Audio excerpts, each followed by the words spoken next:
All right. Our featured speaker today is Alan Amici, President and CEO of the Center for Automotive Research, otherwise known as CAR, in Ann Arbor. Al joined CAR after 35-plus-year career with Chrysler, retiring in 2015, and 6 additional years at TE Connectivity, holding a variety of positions in engineering, manufacturing, and service. His roles at TE Connectivity included VP and Chief Technical Officer of Transportation Solutions and VP of Engineering Automotive Americas. Before leaving Chrysler, Al's responsibilities included Head of Global Uconnect, the infotainment and connected car platform, Head of Electrical/Electronics Engineering in Torino, Italy, and Auburn Hills, Michigan, and Senior Manager Global Service and Parts in Stuttgart, Germany. Al is the owner of 2 patents and is a recipient of the Walter P. Chrysler Technology Award. He holds an MBA, a Master of Science degree, and a Bachelor of Science degree in Electrical Engineering from the University of Michigan. He currently serves on the Board of Advisors at Penn State University in Harrisburg and the Department of Industrial Engineering at Wayne State University. He is a graduate of the Chrysler Institute of Engineering. Al is married to his wife, Marie, who is also a Chrysler retiree of 29 years, and together they have 2 kids. He and his wife currently live in New Baltimore. Please welcome today's featured speaker and NCRO member in good standing, Al Amici.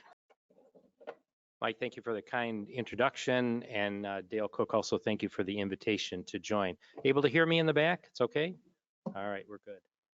So I'd like to share, before we start, a few words about the Center for Automotive Research, so CAR. This is an organization that was co-founded by David E. Cole, back in the 80s. So Dave Cole is the son of Ed Cole, who was the president of General Motors in the late 50s and early 60s. And it spun out of the University of Michigan and was primarily involved with academic research in the automotive space. In 2002, CAR took on its present name and form for the Center for Automotive Research. Again, we're based in Ann Arbor. So we're a 501c3 nonprofit organization, and our mission is to inform and advise. And we do that in 3 methods, 3 ways we inform and advise. First is through our independent and original research. So we try to create as unbiased as possible research in the space of automotive, be it manufacturing, technology, or labor and economics policy. The second area of inform and advise for CAR is the events that we hold. And our flagship event is MBS, so the Management Briefing Seminars that are held in Traverse City each year. We just completed year 58 of MBS up in Traverse City, and some of you have attended over the years. It's a really fantastic event over 3 days. So there's a combination of what's going on in the industry, there's some fabulous networking, and you get to enjoy Traverse City in August. So consider joining us again next year. It's a great way to stay up to date on what's happening in the auto industry and renew friendships and even make some new friends as well. And then the third way we inform and advise our programs. We have 2 programs, our affiliates and our automotive community partnerships. These are memberships that organizations can join, and they can be involved with our roundtables. They can be involved with some of our academic research that we do. And it's a great way to be involved with the webinars that we hold on a monthly basis as well. So programs, research, and events. That's what CAR is all about. Also, we're in Ann Arbor. We're based off of State Street, just south of 94. More than happy to have you come in for a cup of coffee. So if you want to email me or call, it'd be fun to show you our humble little CAR office and talk with some other automotive geeks that like to talk about all things automotive. So, does this work? Maybe. Push the top one, the other top one. Okay, we'll go back a little bit. There we go. So we'll talk about these 3 items. I'd like to share a little bit on the transition, try to decode a little bit the IRA, the Inflation Reduction Act, and then talk about the EV challenges that the industry is facing. So kind of first and foremost, let's go forward, maybe.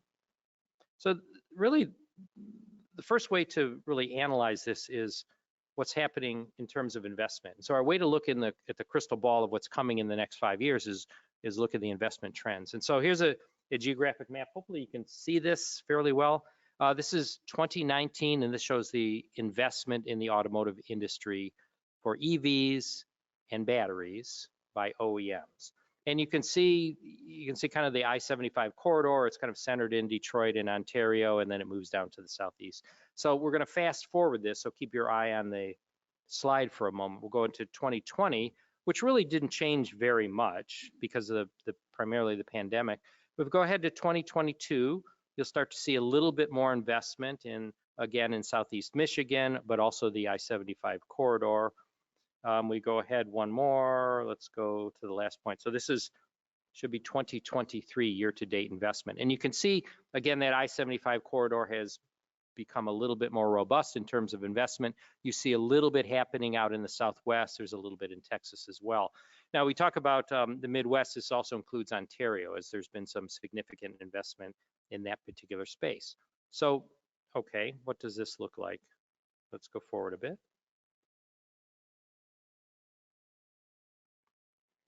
So here's another way to look at the data. So this is 2009 through year to date. And the black columns, it's actually dark blue, signify investment by OEMs in North America in ICE, so internal combustion engine investment. The light blue are EV and EV battery investment. And so you can see down around starting in 2019, 2020, really in earnest, really started to pick up in terms of investment. And if you look at 22 and 23, combined, that's $98 billion with a B in investment, 87% of that in EVs and EV batteries. These are long-term capital investments. So these are 10, 15, 20-year investments. So this is an aircraft carrier that's really difficult to turn around. So if you're one of the small businesses out there or in the industry, you look at this and this helps you a little bit with your risk assessment to say, is the industry really going into EVs? Is this really going to happen? Well, this is where the money is going. There's also another kind of interesting thing. If you zoom out a little bit, look at 2011, 2015, 2019. Those are peak years. Those peak years are also labor contract years as well. So if you look over to 2022, we have this peak, and then 2023, of course, we know we're in a union contract year as well, right in the throes of the negotiations. So the expectation is that may go up. I mean, even though it's October, there's 2 or 3 months left in the rest of this year that may increase as well. So where is this investment going? So it's not all of it is going into the Southeast, but if you see the breakdown here, you see about 7.6% of this investment is in Mexico. About 14.7% is going to Canada, and then the bulk of it, 77% is in the United States. And then by region, so not everything is going into the Southeast. You see in the Great Lakes region, so this is Ohio, Indiana, Michigan, et cetera, you see about $49 billion of investment by the OEMs in this space. And you look at the Southeast, it's about 58 billion. So you're looking at about 44, 45% in the Great Lakes region, a little bit more than that in the rest of the Southeast that's occurring. And again, 87% of the investment is in EVs in this particular space. So let's cut it a different way. This is the same data by state. And so maybe a little bit hard to see, but the furthest left column is the state of Michigan. Again, the dark portion, the black portion is ICE, and the light blue is EV or EV batteries. And you can see Michigan has, received the bulk of that particular investment, and you can see other states, Georgia, Tennessee, Indiana is another one. The data for Indiana does not include, so this is data through September. The data for Indiana does not include the recent Stellantis announcement of a $3.2 billion battery plant in Kokomo, Indiana. So Indiana will bump up in that particular space.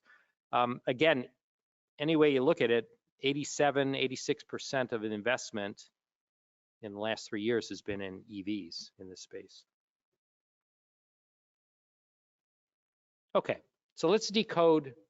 So that gives you a little bit of view where the money is going. So I'd like to decode the IRA, the Inflation Reduction Act, a little bit for you as best I can. There's really 4 categories. There's the clean vehicle credit, and this means like clean new vehicles. So these are new cars. There's previously owned clean vehicles, used cars. So this is the nomenclature that they're using in the legislation. There's a credit for qualified commercial vehicles, and then of course there's advanced manufacturing production, which is kind of unrelated to the OEM specifically. So a couple words about new vehicles, the clean vehicle credit. Cars must be assembled in North America. Light duty vehicles under 14,000 pounds. There's up to a $7,500 credit for the purchase. Should be familiar to you to some degree. There's an income and an MSRP provision. So again, this is a tax credit, so you can cap out if you may not qualify for that particular credit. There's also a manufacturer suggested retail price credit as well. There's a critical mineral and battery components aspect to this that I will share with you on the next slide. This is where you get into some of the details that make it rather confusing. Those provisions took effect this past April. There's also a foreign entity of concern element that takes effect next year. And then this is available through 2032 and there's no quota. So previously incentives capped out at about 200,000 units for manufacturers. Tesla eclipsed that limit many years ago, same for General Motors and for Ford. There's no quota on this particular case. So let's go into a little bit more detail here. A little bit complicated slide, but look to the right side to begin with. These are the MSRP requirements. So $88,000, so it must be less than $88,000 for vans, SUVs, trucks. Passenger cars have to be less than $55,000. Okay, if you remember about 4 months ago, Tesla reduced the price of their Model Y to just under $55,000. And Ford on certain versions of their Mach-E did the same thing. This is why they did it. This is for this particular provision. So that's MSRP, those are the weight, those are the classifications. So on the other side of this particular slide, you see a fairly stair-step graph here. So I'd like to break this down. These are the two components that are involved with the IRA. These are critical minerals, which are in the yellow portion of the slide, and the battery components, which are on the black portion of the slide. This went into effect on April 18th of 2023, and it says that 40% of the critical minerals in the battery need to come from NAFTA or free trade agreement countries. And further, 50% of the components used in the battery need to come from NAFTA or free trade agreement countries. So if the battery of the car that is assembled in North America has at least 40% critical minerals, you qualify for $3,750 or half of the $7,500 credit. If the components are at least 50% from NAFTA and free trade agreement, you qualify for the other $3,750. So that's the $7,500 limit. And you notice each year that percentage increases. And so if you look at the origin of this, it was really written to bring the supply base back home to create a battery supply base in North America or in the US. There are two other there's another provision there called the foreign entities of concern. And you can see the black box or the yellow box below that. In 2024, no more. So in 2024, foreign entities of concern, and these are defined as Russia, China, Iran, North Korea. The battery components cannot come from those countries. And the same thing the following year with the critical minerals cannot come from those countries. So meet the foreign entities of concern, meet the minimum content of your battery, be assembled in North America, MSRP below $55,000, income credit limits, that makes up your IRA contribution. So fairly complex. The Department of Commerce now has a website and they list all the vehicles. So it was rather difficult to sort that out, but they now list all the vehicles that qualify for this $7,500 credit. Okay, clear, right? So the next part, previously owned vehicles. This is something. It's a $4,000 credit. It must be purchased from an authorized dealer. You can't do peer-to-peer sales and qualify for this. There's an income provision. The vehicle price need to be less than $25,000. So there's a little bit of a credit for used vehicles. I think what's most interesting is the lower portion, this credit for commercial clean vehicles. This is interesting here. Again, light duty vehicles can qualify for up to $7,500 credit.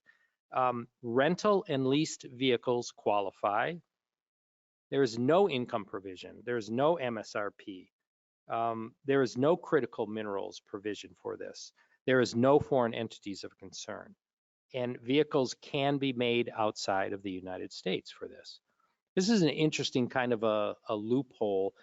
The expectation is we're going to see leased EVs really take off as a result of this. And companies like Hyundai, for example, is building an EV factory in the United States, but it's not going to be ready for a while. So, you know, Hyundai has been really behind this to say, hey, we're committed to the United States. We're going to create jobs, but, you know, we'd like to play in this game. It'll be interesting to see if the leased vehicles don't take off as a result of that.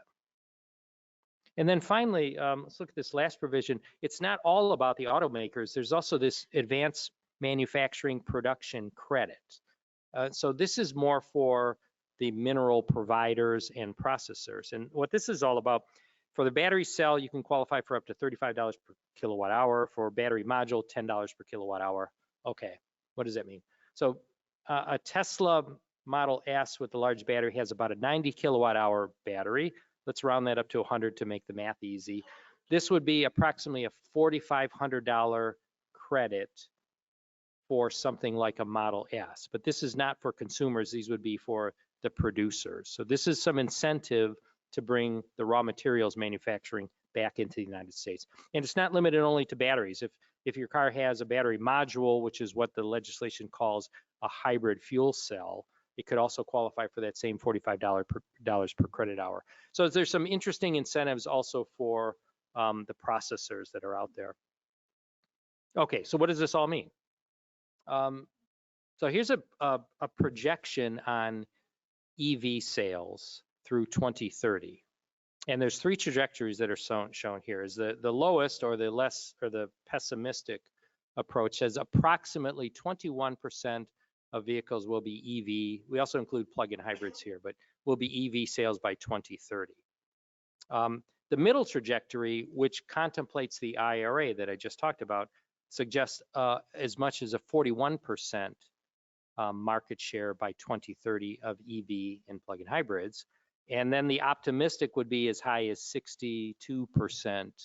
And that would be contemplating some additional legislation that would include some of the foreign manufacturers or some other incentives that may work in that particular space. So somewhere, I guess you could logically say somewhere in the 30 to 40% range by 2030, which is only now a little bit more than 6 years away, will be EV sales in that particular space. Is there some downward pressure on this? So there's a recent announcement by General Motors. They're delaying a pickup truck at the Orion plant that's going to be delayed 1 year. Ford Motor Company is talking about the Marshall battery plant, which may be delayed a bit. There could be lots of reasons for these, whether they are related to the negotiations or their economics or demand. Not exactly sure. That those companies aren't really telling us that yet.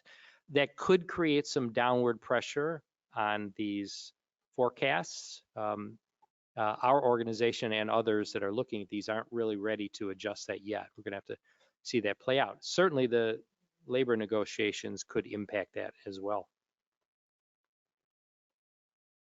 Okay, so what does electric vehicle do to the vehicle here? So this is a little bit of a cartoon we can use here. On the left side of the screen, this is a typical, say, $35,000 internal combustion engine car. So think of a fairly well-equipped D segment car, maybe a V6 engine, $35,000. The blue sections in the middle, those are the 8 systems that are affected or could be affected by an EV. And then on the far right side, you see an EV. So you move from left to right on this page. And the way you read the symbols, the pluses are adders. So these would be increases in value in the car. The X's are eliminated systems. And then the exclamation points are significant changes. And so, of course, when you go from ICE to EV, you eliminate the engine and the transmission. You eliminate the fuel system. You eliminate the exhaust systems. So these systems go away. So those values go down. Adders, you're increasing some electronics in terms of switching components and IGBTs, and of course, probably the biggest part is the battery pack that has increased. And then the exclamation point. So cars that we all enjoy today have 8 and 10 speed transmissions in them. And these are really fantastic engineering marvels. They afford us pickup trucks that can have 22 miles per gallon in fuel economy. In the Corvette that you drive in your dreams or otherwise, but the Corvette that you drive, it's got an 8-speed automatic transmission. The performance is better than a manual transmission. The fuel economy is better than a manual transmission. I mean, these things are works of art. They're also one of the most capital intensive components to develop, and automakers will also, this audience knows, will develop transmissions less frequently than they do engines. So big capital investment, big variable costs. This component effectively goes away in an EV. You go to a very simple 1 or 2 speed transmission. So fewer moving parts, much lighter, much smaller, much less capital investment, much less variable cost as well. In the future, we may have a slightly more sophisticated transmissions, maybe more than 1 and 2 speed, as the RPMs actually increase of the motors. But so the component doesn't entirely go away, but most of the value goes away. And there's a few other components that are like that. Also, one comment about the battery, and we'll go back to our Model S, this hypothetical 100 kilowatt hour battery. The battery is by far the most expensive part of the car. And back around pre-pandemic, around 2016, 2017, batteries were running about $200 per kilowatt hour. It was the cost of a lithium-ion battery at that time. So $200 per kilowatt hour times a 100 kilowatt hour battery in the Model S, that's a $20,000 battery. And so you can take the engine out and you can take the transmission out, but you still have this $20,000 battery in the car. So battery prices have come down over time. The sources of raw materials are increasing slightly. The performance, we're getting better at productivity in terms of producing batteries. So we're approaching the $100 per hour, $100 per kilowatt hour battery. So that $100 kilowatt hour battery has gone from $20,000 to about $10,000 just in the period of 4 or 5 years. I think that curve has been slowed by the pandemic. It certainly slowed it down. So you've got companies, General Motors and Tesla and all of the others are investing heavily into batteries to try to get them a little bit below that $100 per kilowatt hour cost. So big part of it. Next, let's see what's next. So a couple of challenges on EVs. One of the biggest factors, EVs are heavy. So EVs are as much as 1,000 kilograms heavier than their ICE counterparts. It's remarkable, really. And this would be the example we used for 1,000 kilograms was the Mach-E, the long range or the high performance Mach-E. 1,000 kilograms heavier than its counterpart of a Mustang. And so, okay, interesting. Tires are significant. Tires are really affected by an additional 1,000 kilograms. So the different tire compounds, of course, and you don't replace your EV tires with ICE rated tires you're going to wear out in 6 months or so. But also the engineers have to spend much more time on tire tread design because you don't have engine or transmission noise. And so it's much more road noise. So a lot of engineering going on right now into the tires that are involved. And then there's some obvious things like vehicle crash or vehicle impact. If you add 1,000 kilograms to the car, it's going to change the characteristics as it impacts into a barrier. A lot of homework being done on structures. How do you handle additional 1,000 kilograms? And the same thing with all the bits, the chassis components as well. Things tend to have to get bigger, including brake capacity when you increase weight. So this is one of the biggest challenges that OEMs are faced with right now is weight. The second, battery repair, replacement, recycling. This is interesting. The study on Tesla found that Teslas are being scrapped at a faster rate than non-EVs. And this was primarily because of the inability or to the lack of ease of repairing a battery in a Tesla Model S because of the, integrated into the chassis and such. And so, okay, so the total cost of ownership could be going up in terms of this Tesla Model S. And consumers are aware of this. Tesla is aware of this as well. And so Tesla was doing a trade-off. They're trying to reduce variable costs by integrating components and making their car less expensive, but this happens.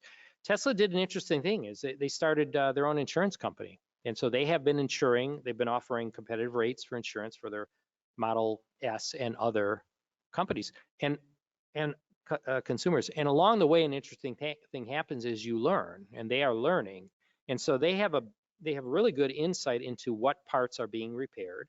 And so they can increase their production of the repair parts, but they're also learning about what design changes, and some of them are really quite minor, that they can make to improve the total cost of ownership or reduce the repair costs. So I think Tesla is kind of exhibiting some of these, a nascent company. These are things Ford, GM, and Chrysler probably knew for a long time and had taken into consideration. So I think eventually you'll find some kind of equilibrium as they'll figure it out. But right now they've got a little difficulty on their hands. Also, kind of an interesting trade-off. We'll get to the giga stampings in a few moments here. Another part that's really problematic is, of course, the EV infrastructure, the EV charging systems that are out there. There's a study done in California recently, within the last 12 months, on publicly available EV chargers. Okay, so this excludes Tesla because those are not publicly available EV chargers, but they found that approximately 25% of the EV chargers wouldn't charge the car. All right, so what's that all about? Well, there's a couple things. One is, why? The display wouldn't work, so the consumer couldn't read the display. Or it wouldn't accept a credit card. Okay, that's part of it. Or the connector is broken, or the cable wouldn't reach. I mean, all of these things add up, but it's really problematic. 25% of the chargers in California, that's probably a good representative, so industry's got to solve this problem. I mean, that's really a big problem. Another is the location. And so some of the early chargers, you go to a gas station, you fuel up, the gas pumps are in front of the gas station, it's well lighted, you can see, and you do your 5-minute fuel and you're gone. But they would put the EV charger in the back corner of the lot. And so it was out of the way, it was in a dark place, and you go there and you have to sit for 30 minutes while you recharge your car. Not really good solution. So they must be available, they must be functional, they must be in a safe location, and they must be accessible. So they need to have a long enough cable. And if you happen to be in a wheelchair, can you maneuver that in some instances? So this has now become a barrier. And I think in some terms that range anxiety has now migrated to this charging station availability anxiety that you're seeing in that space. The administration, the Biden administration, had allocated $7.5 billion to the charging infrastructure. $5 billion has been allocated to the states. Michigan, for example, receives $110 million for charging station infrastructure. And something called the alternative fuel corridor. So this is I-94 and I-75 and I-96. And the state is to place DC fast chargers approximately every 50 miles along these alternative fuel corridors. The same thing for Ohio and Indiana and the other states as well. So the idea is that's not going to solve the problem entirely, but it does prime the pump to get it started.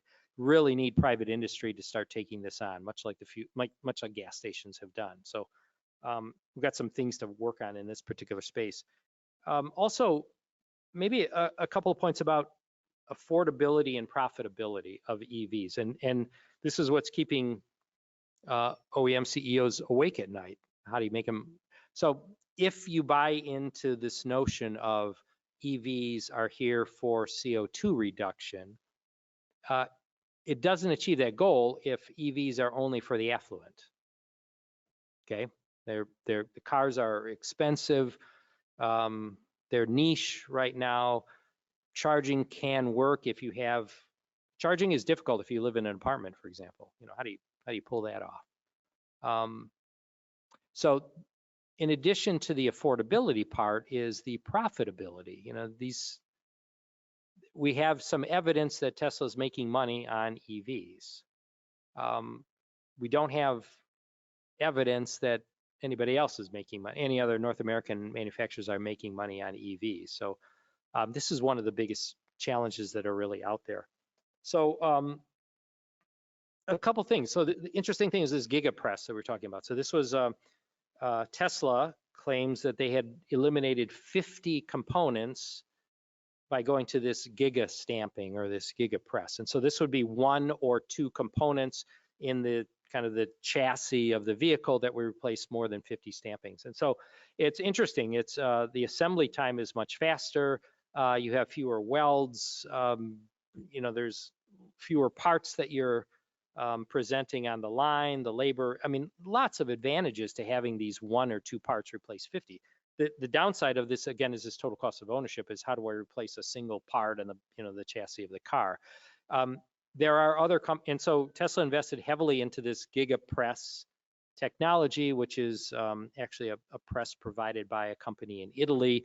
There are other OEMs for GM Chrysler are also investigating this notion of a giga press. But the whole idea is find that equilibrium between variable cost and total cost of ownership or repairability. The second part is electrification in terms of profitability. Electric motors have been around more than 100 years, and there have not been a hell of a lot of advances in that particular space. I mean, they're still fairly heavy. They have iron cores, they have copper windings, and that's what makes them work. Expectation, though, is with the innovation of the engineers in the auto industry, we're going to figure out ways to make electric motors lighter and smaller, use advanced materials, maybe non-ferrous materials in that particular space, come up with more clever copper windings. But I fully expect we're going to see smaller motors, lighter motors in this effort to make cars less expensive and also lighter. And then finally, component integration is really the other part, is combining cars. We are in year 5 or maybe year 6 of really EV development and production. And the auto industry has been around for 110 years. So there are lots of opportunities that are going to happen in the coming years. And if you think, you know, a nice example, interesting example is Toyota with their hybrid synergy drive. Okay, they're on generation 5 right now. At the DC Auto Show about 2 years ago, just 3 years ago, pre-pandemic, they offered a Toyota Corolla, and it had the hybrid synergy drive, and this car was $22,000, which is a remarkable price for a hybrid electric vehicle in that space. So they, over the course of 5 generations, they have optimized and reduced costs and made it more efficient. And certainly the same things can happen for the EV industry as we figure out component integration, as we go through Gen 2 and Gen 3 of electrical architectures, as we figure out ways to have more higher energy density batteries, different types of chemistry. There's an incredible amount of investment that's happening in the battery cell space. So lithium ion today, lithium iron phosphate is going into production. There are some other sodium batteries that are out there. There's some solid state batteries. Toyota's announced some recent progress in the solid state battery space. So there will be more happening in that space. Again, make batteries lighter, make them less costly, and make them more safe in terms of, you know, runaway thermal incidents as well. So those are some of the challenges that we're seeing in this particular space in EVs. So just to kind of wrap it up, unprecedented investment, $98 billion just in the last 2 years, 87% of that in EVs. IRA guidance, critical minerals, battery components, that's really all about bringing the supply chain back to North America, reducing reliance on China in that particular space. EV sales forecasts could be approaching 40%, 41% by 2030. That is the forecast, not could be, but that is the forecast. We'll see what happens in the next year or so. And then OEMs are looking for innovation. They need lightweight materials. They need lighter EVs. And recall, just like CAFE, EV range is inversely proportional to weight. So you reduce weight, you can reduce battery size, you can increase your range, you can, you know, it just kind of builds upon itself. So this innovation out there in terms of weight and also battery cell technology. So I think that's a wrap there. I hope you found something interesting in the data that we presented, and would be happy to take a question or two if we have some time. Okay.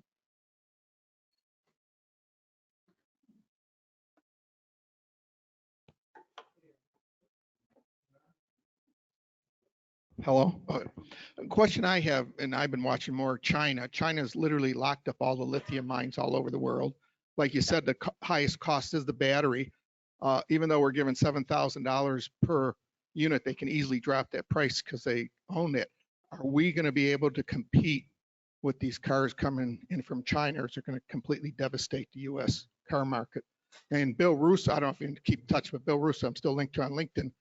And I know Europe is trying to block the cars coming in, but Bill more or less said, hey, it's your fault.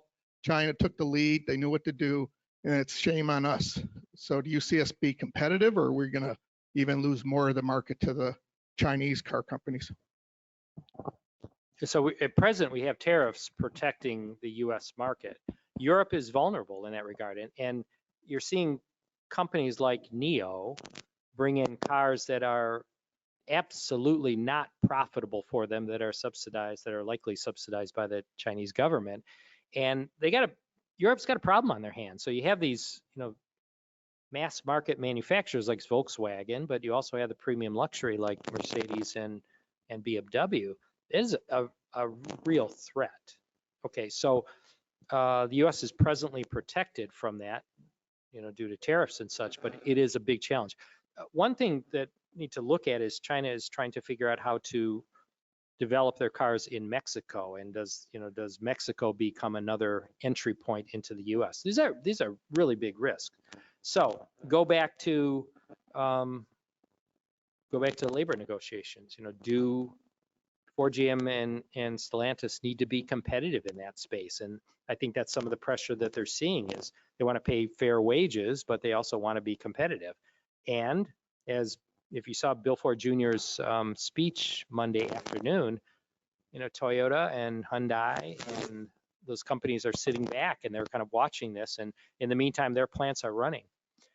One, related, so thank you for the question too. Related to the strike also, the Kentucky truck plant in Louisville. So 9,000 employees that were struck last week. The revenue from that plant is about $25 billion annually. So it's almost $500 million a week. It's an incredible amount of money. So lost wages for the employees, $500, strike pay doesn't go very far. I mean, it may be okay for a couple of weeks, but after a few weeks, you have to do some belt tightening. But $500 million a week in lost revenue from one plant is incredible. And there's the connectedness of that particular plant. So you didn't even ask about labor. I don't know why am I talking about labor, but so I'm on a roll. Anyway, so 13 plants associated with the Kentucky truck plant, and Cleveland engine plant, Ontario engine plant, Guadalajara engine plant, Livonia transmission plant, Sharonville, Ohio transmission plant. The impact on that is really significant. So where I was going with that is the competitive part is really important. How do you make it profitable and affordable? China is a real threat, especially if it's being subsidized and they're dumping in Europe. And we have to watch that entry point into Mexico and the United States. So it absolutely is a threat. Other questions? A lot of people have been talking about the EVs, but no one has said anything about if the car gets in an accident or need a repair, how many dealerships are out there qualified to do the repairs? It's not like you can go to any dealership, equipment or the knowledge how to do these repairs. Right. Interesting. I don't have data on number of dealers that are equipped to do EV repair. It's certainly some manufacturer specificity. What does Tesla do that doesn't have a dealer base in Michigan at all? And I'm sure there are likely authorized dealers. In the early days of Tesla, they would deliver the car to you. Thank you, Mr. Smith. Here's your car. Please call us if you have any issues. And they would actually come and pick up the car if they had any repairs on that car. I think their customer base is large enough that I'm not sure they're able to do that anymore. But something, dealers have done a nice job of kind of figuring this out. I mean, Ford Motor Company went through this a few years ago with the aluminum bodied F-150, and there is an art, and it's a little bit different doing body work on steel stampings versus aluminum. Mercedes for a long time had their deck lids that were aluminum as well. And the dealer bodies have done a nice job. They've been trained and they figure this out. So yeah, there's going to be some training. Do you want to be an early adopter? Okay, so there may be some challenges associated with it, but I think they'll get there. It's going to take some time. But I think the biggest barrier is the charging infrastructure and, putting people at ease. I mean, right now it feels like it's a two-car solution. If you want to drive to Florida from Michigan, you need a hybrid or you need a gas-powered vehicle. Otherwise, take your time, make sure your route is planned well. Also interesting things on charging infrastructure, not so much on repair. This move to adopt the Tesla standard that you've seen now with Ford, GM, I think the most recent announcement was Hyundai and Kia. So you got a de facto standard, you got these superchargers that are out there. It's a pretty well built out network and it's well supported. I think that's going to help us, in certain ways. So do you want to be an early adopter? You got some challenges associated with it, but I think dealers will figure that out. And I think they'll be supported by the OEMs on how to repair. Questions? There are a lot of, besides the charging issue and the wait for charging, which for me doesn't make trips possible, there's a lot of other chestnuts floating around. Maybe you could comment on, like the $20,000 cost of a new battery for a Chevy Volt that obviously exceed 5-year-old car. It's more than the car's worth. Heaters don't work when it's cold out on electric vehicles, etc. True, semi-true, or is it just internet fluff, in your opinion? Yeah, I think there's a big learning period when you get an EV, whether you're leasing it or, I think there's a couple of month learning period where the car's teaching how to drive it. The heater is, so driving in snowy conditions with the lights on and the defroster on and the heater on and the heated seats, yeah, absolutely, you're going to reduce range. That is not, that's not fluff, that's real. It is absolutely real. I think you have to make some considerations in terms of the length of your trip and where you're going to be and what is your starting point. There are, seem to be a heavy Uber user, and recently significant number of Uber drivers have been driving EVs. It surprised the heck out of me, but they're driving EVs. Yeah. And they just map it out. They know how much, they know how long, and they know where they're going for their DC fast charge. And in fact, one of the Uber drivers I had the other day lives in an apartment, so they did not have the ability to charge at home at night. They just planned it out. They'd go to the Walmart or they'd go to those places. So no, those limitations are real. Something we haven't even gotten into the notion of battery recycling yet, or battery wear out, because we're kind of nascent in terms of the age of cars. Most EVs are less than 5 years. That's coming, but certainly the notion of once you get the lithium into the United States, then you can recycle. You have the circular economy. I mean, that's very viable. So we're going to have a lot of recycling centers popping up, whether it be in Michigan or the Midwest or other places that can help reduce the cost. I think companies like Tesla need to be thinking about the repairability of batteries, which are very difficult to do now. And I think some of the legacy OEMs have a better understanding on how they're going to do that. So yeah, those are tough ones too to figure out. And I guess another thing, you have this range, range anxiety is does your car have at least 300 miles of range? Well, it'd be interesting after this settles down a bit, there may be a consumer market for the 100-mile or less vehicle that people know it's going to be a city car, or know it's going to be local transportation.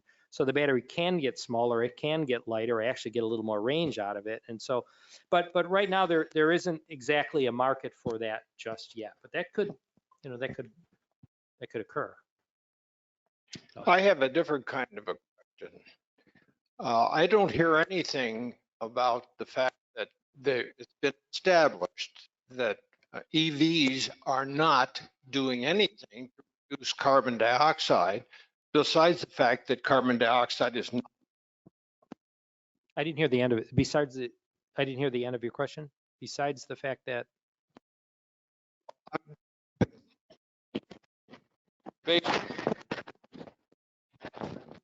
Let me try it again. I've read in sources that I think are reliable that EVs do not reduce carbon dioxide. And that's beside the fact that carbon dioxide is not a pollutant, and that's a political position that's been taken by the Chinese because it suits their purposes, and it's been adopted by the current administration and all those people.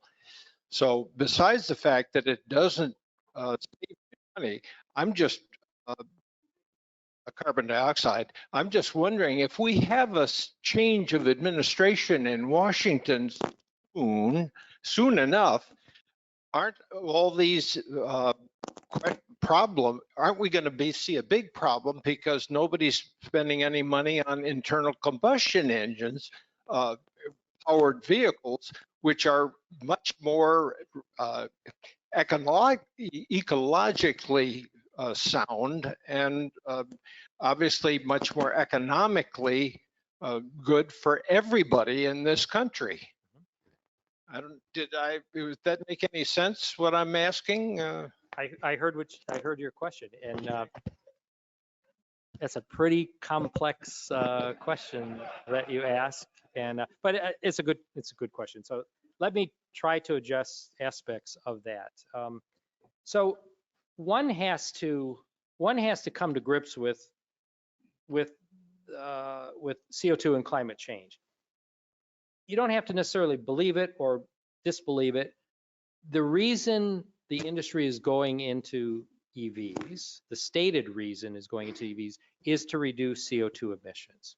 Okay, if you buy that premise that we need to reduce CO2 emissions, EVs, are an interesting solution for that. Okay, if you don't buy the premise on climate change and CO2, EVs don't really make sense. So it kind of depends on that. And so I'm not going to sit here and tell you, what I think about that or what CAR thinks, because, we try to be independent on that type of thing. But a couple things. So let's talk about the EV and talk about CO2 emissions. So there's certainly this notion of you don't have a tailpipe and you don't have emissions in that regard. Okay, that's fine. A big part of CO2 emissions is also things like green steel or the production of steel. So before I even get to the assembly plant, you've got coal-fired blast furnaces that are involved in the manufacture of steel. And so the steel industry is looking at green steel, and these would be so I'm sure we have better subject matter experts at steel than I, but the steel industry is looking at this notion of green steel, this electro-powered furnaces, so to reduce CO2 emissions during the production of steel. Green steel is a big component of, can you get to carbon neutral? Okay, that's a big part of it. Can you just assemble the EV and off on your merry way? Yeah, if you're comparing the vehicle to the vehicle alone just on tailpipe emissions, an EV is cleaner. But you have to consider the other parts of it, like the manufacture of steel and other things. So there's a bigger story going on. Okay, what else? So if you're plugging into a coal-fired electrical plant, does that solve the problem? Probably not. China is all in on EVs. China's building more coal-fired electrical plants than any other country in the world. Okay, all right, so I can't really resolve that for you.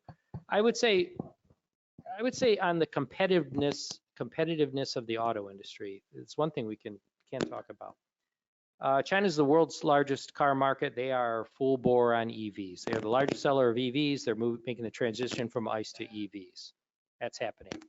If you look to Europe, 2035, they're trying to legislate out ICE passenger cars the sale of all ICE passenger cars by 2035, with the exception of e-fuels, which is this kind of, little provision in there.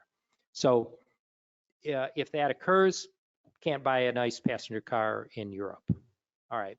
California and some other states are also considering a similar type of legislation to outlaw the sale of ICE cars after 2035. That's not pending. That's not in place yet, but that's under consideration.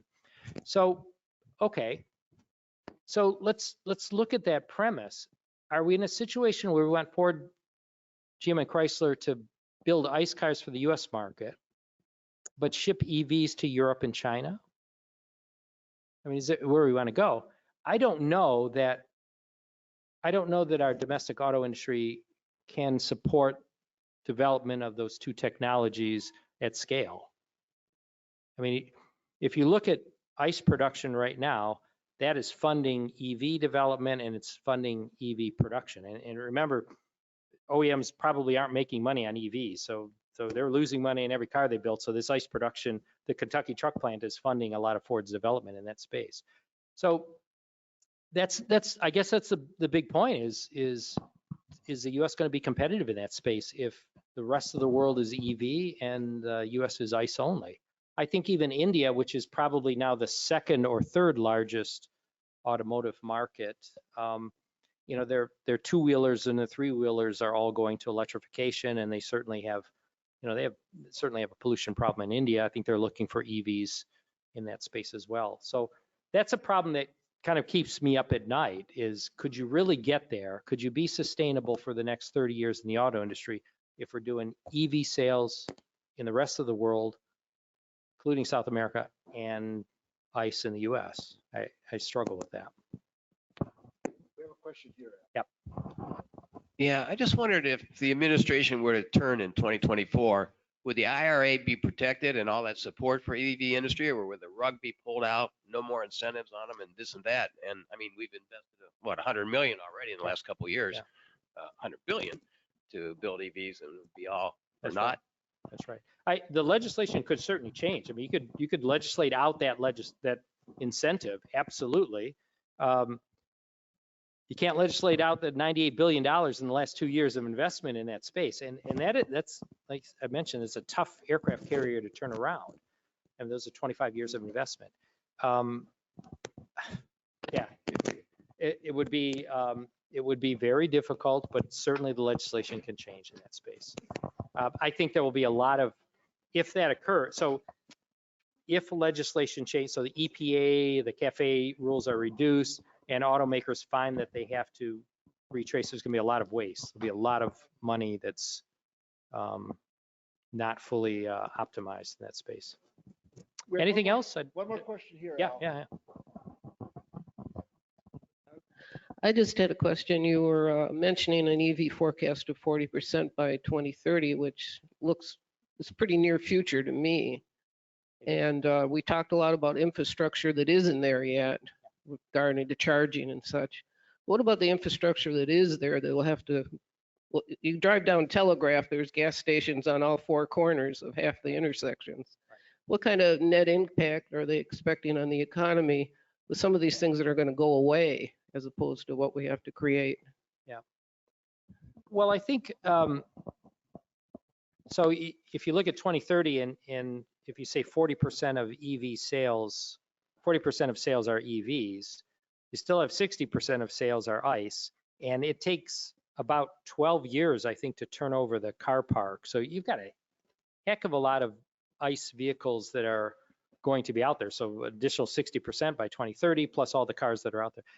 I mean, I think the petroleum industry is going to be just fine, in terms of gas stations, and I think they're going to be fine there. I would point to the $110 million given to the state of, allocated to the state of Michigan to build out their infrastructure. This is just priming the pump. So this just gets the lower portion of Michigan. This really doesn't address the Upper Peninsula at all. It gets the pump primed in terms of charging stations, but we got a long way to go. I mean, it takes a lot of private investment. It takes gas station owners, or Walmart. Walmart's going to be one of the biggest purveyors of EV charging stations. Walmart, Target, hotels, You see charging stations are going to pop up at hotels as well. It's a great solution. You know, you park your car, you plug in, the next morning you're ready to go. So there's a lot to go there. Kind of interesting thing is the transformers, the electrical transformers, to talk about the grid for just 5 seconds here. The transformers that you have around in your neighborhoods, they're designed to have a rest period at night. So the EV charge, so the utilities are offering these lower rates to charge at night, you know, off peak hours, which is interesting, except these transformers are supposed to be cooling during those times. And now, so we get into this conundrum of you're moving all your peak load to the evenings. And so these transformers never cool down. So you're probably reducing the overall life of your transformers, which probably have to be redesigned and eventually replaced. So there are lots of things to solve in this infrastructure space. Sally, even want? One more? I'm happy to stay, but So the question I have, we're which going to be getting close to lunch. all the research I've read, you're right, EVs are here to stay. I mean, if you look at China, they spent over $800 billion to our $194 billion. They're moving the market. The question I have, when you look at efficiency, especially with pickup trucks, the Lightning, do you see the car industry is looking at a hybrid? I know there's variable compression engines that are real small, okay, and you can meet all the EPA requirements.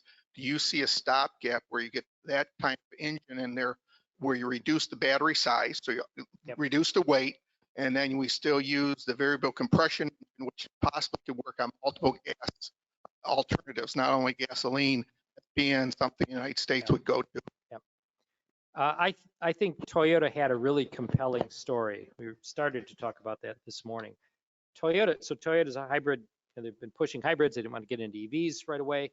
Their idea was, I've got a small battery. I've got 40 or less kilowatt hour battery in my hybrid, and therefore I require less lithium. So there's less dependence on lithium on these smaller batteries, and I can actually reduce CO2 if I can get more of the ICE customers to convert to hybrid as a transition eventually to EVs. It's a compelling story with some sound mathematics behind it about overall CO2 reduction by changing over the car park. Unfortunately, the legislation the IRA didn't support it. The rest of the industry all around Toyota is moving to EVs, and I think they saw the writing on the wall. So that opportunity is probably going away. There is work being done. I'm aware of some work being done at automakers where they're looking at similar solutions where there's this kind of micro hybrid, some kind of alternative power plant that's much less expensive than a traditional hybrid. I'm aware of some work in that particular space. Very little said in the public about it. I'm not sure. I think they're just doing some exploration on it right now. Okay. Thank you.